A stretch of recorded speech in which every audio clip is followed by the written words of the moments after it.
2 months ago, my mornings were just empty. I'd wake up, pull on a robe, sip sad coffee, and scroll my phone trying to feel something before work. But then, one random morning, I decided to go for a run. And somehow, that single decision spiraled into something I never saw coming: a full-blown running club, with me as the leader. Chapter 1. The Lonely Mornings. 2 months ago, my mornings were pathetic. The kind where you stare into your coffee and wonder how you ended up here, stuck, tired, and mentally running in circles.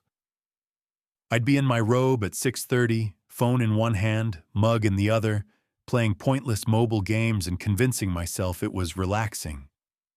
But really, I was chasing tiny dopamine hits before a workday I didn't even look forward to. It wasn't depression exactly, but it was something heavier than laziness. The days blurred together. One night I told myself, enough. I didn't need a full fitness transformation, just something. Something that would pull me out of the fog. So the next morning, I laced up some old sneakers, threw on a hoodie, and stepped out into the chilly dawn for a run. Chapter 2. The First Encounter. That first morning felt strange. The streets were quiet, the air sharp and clean. It wasn't even about the running. It was about moving, about breaking the loop. The second day, as I was heading out, I heard a voice behind me. It was a guy from my building. Let's call him Mike.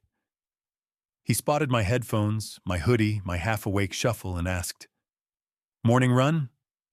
I nodded, slightly embarrassed. "Cool," he said casually. "Maybe I'll join you sometime." I smiled politely, but internally. Yeah, right. People say stuff like that all the time. The next day at 6:35, there he was, waiting.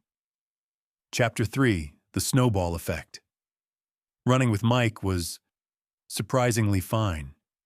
He wasn't overly chatty, which I appreciated, and we matched pace well enough. But then, he brought a friend. And then that friend brought another. And then a woman from the second floor joined in. One morning I showed up, and there were 5 of us. 5.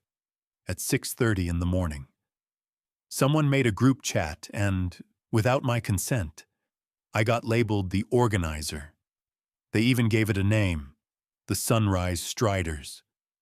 I swear, I didn't sign up for this. Chapter 4. The shift, the crazy thing.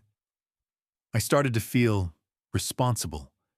I couldn't skip a morning because if I did, it wasn't just my run I was missing.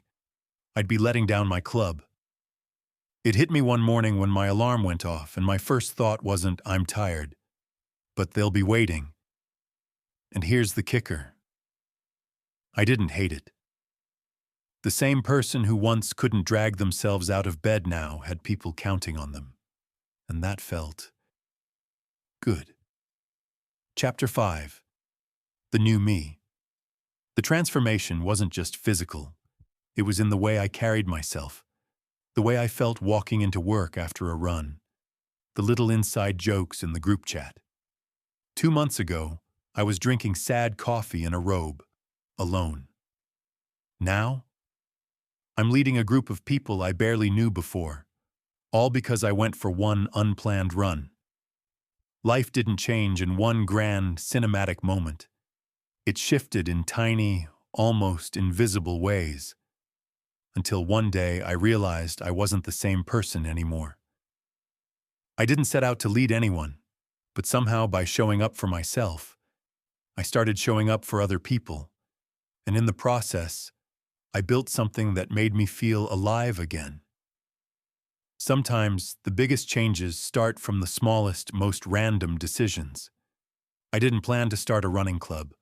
I just needed fresh air. But maybe that's the beauty of it.